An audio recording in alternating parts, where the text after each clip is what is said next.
Hi, I'm Linda. And I'm Sarah. Are you ready? Oh yeah, I'm ready. Let's get relational. Hi everyone, and welcome back to another episode of Let's Get Relational. Today we are talking about when to say yes and when to say no. I love this topic. It's very important. It's something that I consider often. I think maybe more often than most people because of how introverted I am. But it's really, the key thing is being able to check in with yourself to see like whether you want to do the thing you're being asked to do, or whether you want to be doing the activity, you want to spend time with the person. Like, the first step is checking in with yourself to see if it's something that you actually want to do, and not feeling like you're obligated or feeling like you have to, or if it's expected of you. Like, remove those things. That's not what it's about. It's checking in with yourself and seeing how you're really feeling about whether you want to say yes or whether you want to say no. Yeah, you want to slow down, like slow way down, because we're so trained to say yes or no automatically. And we just hear that expectation from somebody that we're going to say yes, whether it's a family member or a friend, a coworker, a boss. Everyone thinks we're going to say yes to everything, especially if you're a woman. We're trained our entire lives to make other people happy.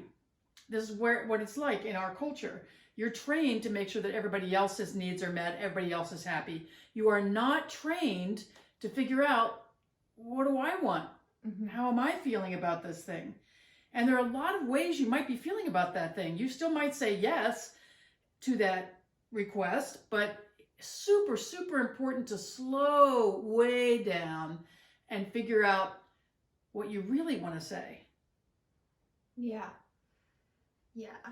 It's like, because sometimes I say yes to things even though my immediate response might be no, because I know that I should do it, and not in like a should, like it's expected that it's good, it would be good for me. It's good for me to go do things. So like, and I think that's sometimes, and that's part of taking care of myself, that sometimes I might want to say no to things due to, like, I feel like I'm too busy, or there's other stuff that I need to do, or like I want to just keep pushing through whatever I'm working on, and then but sometimes you need a break. You need to go out and do something. Sometimes I just need a dragon drink. But sometimes you just have to step away and go do something else. And a lot of what we talk about does lead back to self-care, and like, this is one of the key things in leading to self-care, is like whether it's about knowing when to stop too. Like, when to say yes and when to say no is also about knowing when to keep moving forward and when to slow down and stop and take a break. And it's about saying yes to yourself and saying no to yourself too, because sometimes you want to say yes to things that aren't great for you. Well, and sometimes you want to say no to things that would be good for you, and yes. That's the piece that we look at a lot, because she is an introvert. She gets a lot of her needs met for filling herself back up by being alone. But particularly this year during the pandemic, she realized how much she was saying no to everything. And the truth is, she has some friends who are saying no to everything. So she's hardly seen them in over a year, because they won't do much of anything at all. And that's made her very isolated. And so for her, when we went to Maui for my birthday, and she decided, because it was my birthday trip, she was going to say yes to everything. Literally. And she was super active, because before we went, I said, so what do you not want to do? So I just know before we go. She says, no, it's your birthday. I'm saying yes to everything. I'm like, oh, yes, I like this. I like this a lot. And so what we realized is that for her, sometimes she needs to slow down, and her automatic no might turn into a yes. Yeah. And some of our automatic yeses might turn into a no. But the important thing is that, like, what are you feeling in your body when you imagine saying the yes or the no? So for you, when you go to an automatic no, I'm not doing that, what are you feeling in your body? It's always nine times out of 10, it's resistance. I just, that's me, and that's how I tend to respond, is that I resisted things first. I don't know why. It's kind of like a funny thing that I do. Been like this since a small child. I know. It's just, I don't know. It's ingrained in me, apparently, where I want to resist to something before I say yes to it. I don't always say yes immediately. So I have to work through the resistance of saying, for wanting to say no rather than, going right to the yes, even though it's something that I may kind of want to do. So. Well, and for you, you get so comfortable in your little tiny apartment and in your little life. You're great at cooking for yourself. You're great at entertaining yourself. Yes. You do not need other people in the same way I do, for instance. No. And I don't need other people the same way some of my other friends do. Some of my friends are out every day and every evening, the weekend, and that's great. That's not me. I need recharging time. I'm kind of in that middle between introvert, extrovert. So I need that recharging time. So when I get invitations now, I'm really trying to tune in with what I'm feeling in my body first. Mm-hmm. And so when I feel an immediate yes, for me, that's a full body. Oh, that sounds great. I can't wait. That would be so fun. That is the exact group of people I'd like to hang out with. That is the place I'd like to do it. And that's the activity I'd like to do. That's a full-bodied, expansive yes. And when I'm feeling a no, I'm really tuned into the fact that my body will feel a little tighter. I'll feel like a little resistance. Mm-hmm. And for me, I need to just check in with that because I do like my social time. I do like my little COVID pod that I've been hanging out with for this last year. I do like getting out and being with other people. I find that really wonderful. I love deep, fun conversations. And so with some of my friends, they're just light and fun conversations. And sometimes they're really deep and connected. And I like a little bit of both. And so I have to think about where I am at the moment and whether the evening or the day will bring me the thing I'm most needing. And so I feel that in my body, and really check into, does it make me want to breathe a little deeper and go, yeah, that feels good? Or does it make me go, I feel tired already thinking about it. Like that person really drains me. I don't mind them certain times, but this week it feels like it would be really draining to hang out with them. And there's nothing wrong with that. There's really nothing wrong with it. And you gotta just honor whatever you're feeling. You can still decide to say yes or no, even though you've checked in with the feelings and all of that. But you gotta really check in with what feels right. Yeah. Yeah, and so what you'll feel in your body will differ because what feels good to you is going to differ. So how your response to what's going to be a hell yes or a hell no is going to be different. But you got to know yourself to be able to really say yes or really say no to things. Because if you're not really in tune with yourself, you're going to start making really unconscious decisions. And then you might get yourself into some twisted pretzel-y scenarios that aren't comfy. And that tends to be from when you're trying to do all of the things, trying to feel like you're completing all the things, you're a part of all of the things, and sometimes you just need a break. I don't think we take enough breaks. I think some said of the us, introvert. I'm aware. No, you're super aware of what you need. And I think that's really amazing. I think people who are introverted sometimes are even more connected to what they need. Although sometimes I think that they miss out on opportunities because they're not wanting to get out of their comfort zone. Just like the person who's the extrovert who only wants the big crowds and all of that misses out on some of the quieter intimacy or the intimacy with themselves. Yeah. And I think that as you're looking at different requests of you this week and different opportunities you have, tune into what's a hell yes and what's a hell no. Mm-hmm. Because most of us have a more neutral response to things. It's because we just don't know ourselves. I'm really glad you said that. Because part of creating an extraordinary life is knowing yourself and loving yourself enough to know what you really want and what you really don't want. Yep. So when you think about what's in your way to a hell yes or a hell no, one of the things for me is a fear of missing out.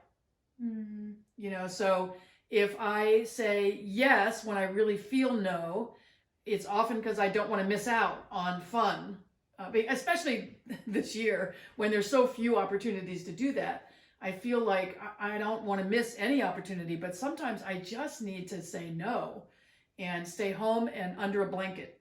And I have to remember that there will be more fun times coming. That's not the last time I can have fun with friends. And if it's going to serve me better to take that time and be under a blanket, reading a book, drinking tea, then I should say no and just really focus on what feels better inside of me. Yeah. So what other things that are sometimes getting people's way to a hell yes or a hell no? Besides expectations and whether or not they feel obligated, those are important ones. those are important. I think, you know, it's about pleasing other people too. Yeah. That's a big one, is about pleasing other people, especially if you like the other person. Like, not even just like, it could just be you want to be better friends with them. You want to, maybe you're romantically interested. That you might be more inclined to say yes to them more often because you're wanting to make them happy and you want them to like you. So it's about the pleasing someone else, but also being liked by other people. So you might be more inclined to say yes to things because you really want people to like you. And so you want to make them happy. And if they're happy, they're going to like you. Yeah, there was a friend of mine, a little, not close friend, sort of acquaintance friend, who was doing these happy hours. And it was a pretty long trek to get there. And I wanted to go to support her because I love what she was doing. She was really making an effort to build community. And I love that. I want to support that. And so after a while, I had to really look at, okay, are you done supporting her now? Is this still really what you want to be doing? Have you created the relationships you want in that group? Is it really the way you want to spend your time? Is it who you want to spend your time with? And sometimes it was a yes and sometimes it was a no, but I allowed myself to stop deciding to go every single time just to support her. And in the beginning, I was fine with it. And then after that, I had to really check in with myself and say, okay, what am I getting out of that relationship? Like, is that particular relationship one where I feel like she's supporting me also? Because I'm very much about reciprocal relationships. You and I have that conversation a lot. You know, Yes. that I can't be the one doing everything in the relationship. I'm out if that's what we're doing. I'm out. And in this particular case, I really enjoyed this person, but there was very little reciprocity. She got into a relationship and still kept doing the happy hours, but there just wasn't the same energy coming back. And so I thought, well, I'll support it when I feel like it, and I don't have to go if I don't feel like going. But in the beginning, I didn't even allow myself to think about that. I had to really check in with, you know, why was I doing it? Was I doing it because it was fun for me? Or was I doing it to support her? What were my reasons for going? Was I lonely? Was I wanting connection? You know, it doesn't matter what it is. I needed to really check in with myself about why I wanted to do it and whether that reason was valid that day. It's like, so some days just to support a friend, I will do that. I have done many things to support a friend. But sometimes I need to just think, well, I don't really want to do that. Yeah. I really just want to stay home, or I want to go have this quiet evening with this other friend, or I want to go on a hike with somebody else, or I want to go to a drive to the beach, you know, whatever it is. But if you're really tuning into where you're going to get a hell yes or a hell no, you got to look at your fear of missing out. You got to look at what other people think or what you think they will think. Yeah. Because a lot of times people aren't thinking about you at all. You think they are. You think they're going to miss you. You think that they're going to be disappointed you're not there. And it does feel good when people like send me a little text saying, oh, I wish you were here. And I was like, yeah, I wish I were there too, but I really need to be here because I feel better being over here. And my life is so much better with making those conscious decisions. And I think that's one of the things you and I have talked about in terms of creating extraordinary lives. It's about being able to make conscious decisions, like take care of our responsibilities, but there's lots of ways to take care of your responsibilities. And so being able to do a hell yes or a hell no might mean you do something a little bit differently. It might mean you ask for help doing the laundry. It might mean instead of cooking for your in-laws, you order takeout. It might mean Instead of doing the laundry yourself all the time, Mm-hmm. you enlist somebody else's help. Even the littlest kids can help with that. Even the most backward laundry phobic spouse can help with something. And the thing is, we sometimes don't accept other help because we like to do it ourselves the way we like to do it. Yeah. Yeah. Yeah. Sometimes I load the dishwasher and Sarah reloads it. I don't care. You think she's lying, but she's not. I'm not. I don't care. No. I if she doesn't approve, I don't really care. I load it the way it's my house. I load my dishwasher the way I want to load my dishwasher. And I don't feel offended if she wants to reorganize it. She's very good at organizing. And so it just doesn't bother me. I reorganize it to fit more stuff in there, like that context. Like that's why I Sometimes. Sometimes you like the way something is facing better than another way. It's very funny. do. Tetris. Yes, you were very good at that. You're very good at that. So the other thing I think we want to look at when you're looking at are you a hell yes or a hell no, is it related to the lifetime of expectations and conditioning you have? Because as women particularly, we are geared toward pleasing others. And I'm glad you said earlier, the people pleasing thing. Yeah. We're geared toward pleasing others.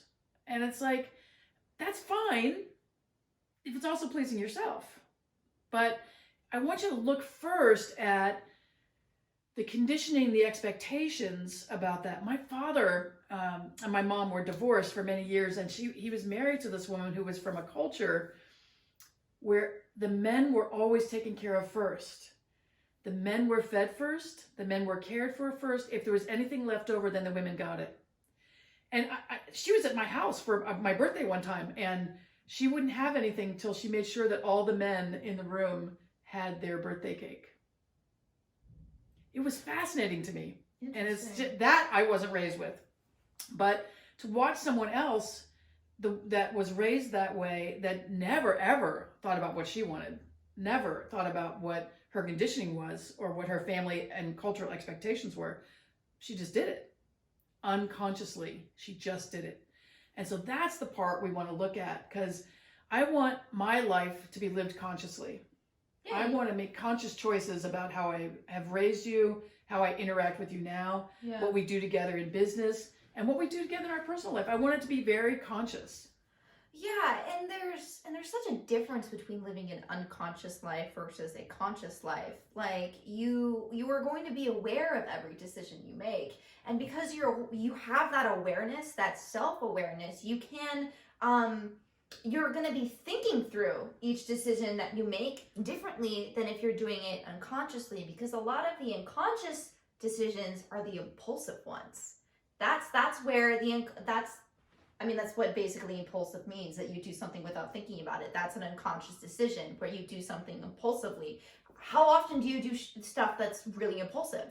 Like, I feel like sometimes we're like, oh, I'll go do this, or I'm gonna go do this. You know, I feel like we often make impulsive decisions, but it's when all of your decisions tend to be like impulsive, when you're not grounding it into any sort of thought about how you feel about the decision, if it's something that you really want to do, where you're like picking it apart basically to figure out, wait a second, is this something that I really want? And like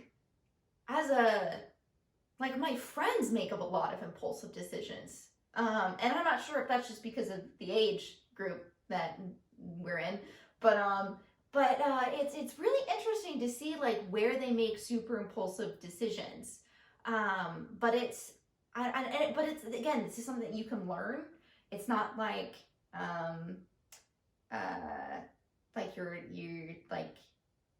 you're always going to make impulsive decisions.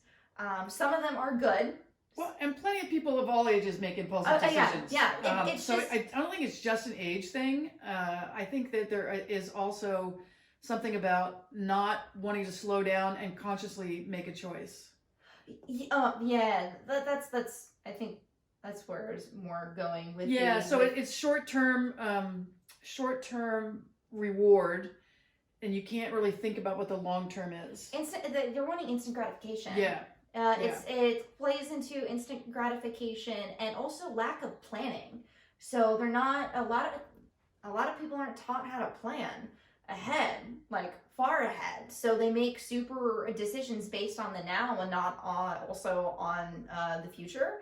So Yeah, and that is not an easy skill. You had a really hard time with that. I can't remember how many planners we went through helping you learn how to plot out assignments and to budget the time to get them done. it took me until senior year of college to figure it out. Yeah, it was, and we tried all kinds of things Mhm. to help you sort that out. And honestly, you did a lot better than a lot of your peers in college. I can't imagine how some of them lived, because I met some of them that would be up all night in front of every single assignment, like every single one. They never planned ahead to get them done. Yeah. And some of them were really bright and got it to work, but the stress on them was unbelievable. Oh yeah, that's what made me not want to do that, because it's Yeah. the level of stress that you get from not planning. I think that was the biggest motivator for learning how to plan. Honestly, was not feeling so stressed about things. So there's like a combination of it's consciously thinking about the decision that you're making, like picking it apart, figuring out why you had the immediate response that you did, and whether that's the response you want to actually stick with. Because there's a saying that like the first thought in your head in response to something is what you've been conditioned to think, and so like make sure that's something that you want to follow through with. And it's just about check in with yourself and make sure that you're aware of the decision that you're making. Yeah, so just to recap, how do you get yourself to a hell yes or a hell no? Some things will be a little bit more middle of the road, Yeah. but see what you can do to get to a hell yes or a hell no. So do you want to do the laundry today? Hell yes, I have nothing to wear tomorrow, so I would love to do the laundry today because I don't want to wear my dirty, stinky clothes. Or hell no, I still have more clothes in the drawers in the closet. I don't need to do the laundry today. I'm going to wait. Am I worried about missing out on something? Am I worried about what people are going to think or what I think they're going to think? Are these just conditioned responses? Mm-hmm. Why am I wanting to say yes or no? And if I say yes, do I feel great? If I say no, do I feel contracted? Because sometimes when you're saying no, you really should be saying yes. And so if you're saying no, really look at why you're saying no. And I had a friend who we were planning several of us were planning a trip, and she said, I don't want to go. And I said, really? I said, well, why? I just don't want to go. I said, well, that's okay, because we say no as a complete sentence, but I know you pretty well, and you usually have a reason why you don't want to do something. And the things we were talking about doing were hiking, pickleball, and playing around the water, doing something, kayaking or whatever. And she said, I'm not really an outdoorsy person. And I said, these are all the same things we've been doing during the whole pandemic. And she said, yeah, but I'm really not that outdoorsy, and I just don't want to go. I said, great. I just wanted to know, because I wanted to know if she didn't like the configuration of people who were going, or if she didn't want to travel that far, or what it was. And I realized that during the pandemic, she's done a lot of the things that were available to us, but really she loves a lot of other things more. And as those things are starting to open up more, I think she wants to do those things more than she wants to do the things that we've been doing. Because the outdoorsy stuff is what's been open to us. And it's also the safer. And it's the safe safer, stuff, been the safer too. choices. So, and I have a niece who told me once that she was saying yes to every single time certain friends in her life were asking her to help with things or do things or whatever, mostly help with things.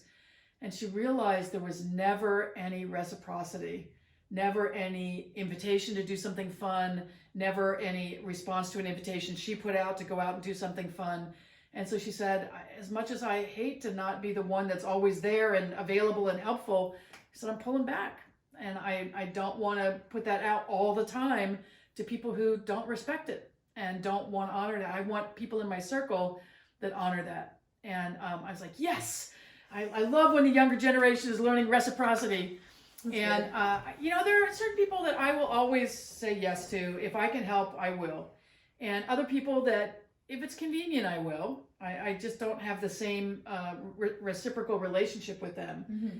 And so for me, a lot of it is about building on the relationships where there is mutual interest in supporting each other, and exploring other relationships to see who else might be interested in having that. And COVID has made it hard in our area to create those other relationships and to be safe doing it. And so I think that a lot of us have done things we didn't want to do, and it wasn't whether it was conscious or unconscious, it was just there. Yeah, it was like one of the few options available. Yeah. And so that's been really interesting is through the course of the pandemic is that our options have been very, very limited. And we like to believe that, that you do always have a choice for doing things. There are always options, but just because of this global freaking crisis, there have been so much fewer options than what we normally have. So it's making do with what options are available. And sometimes you get bored with the current options.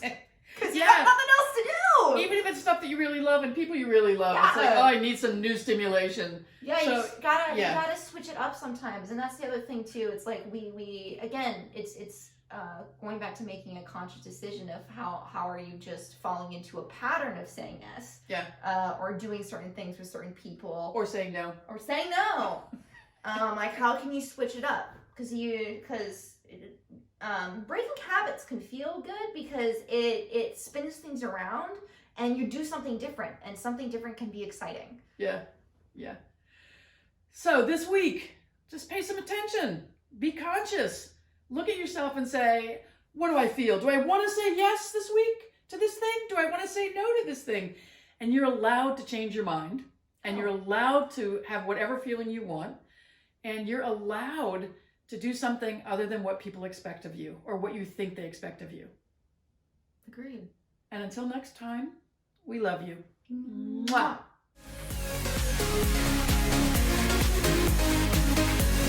Mwah.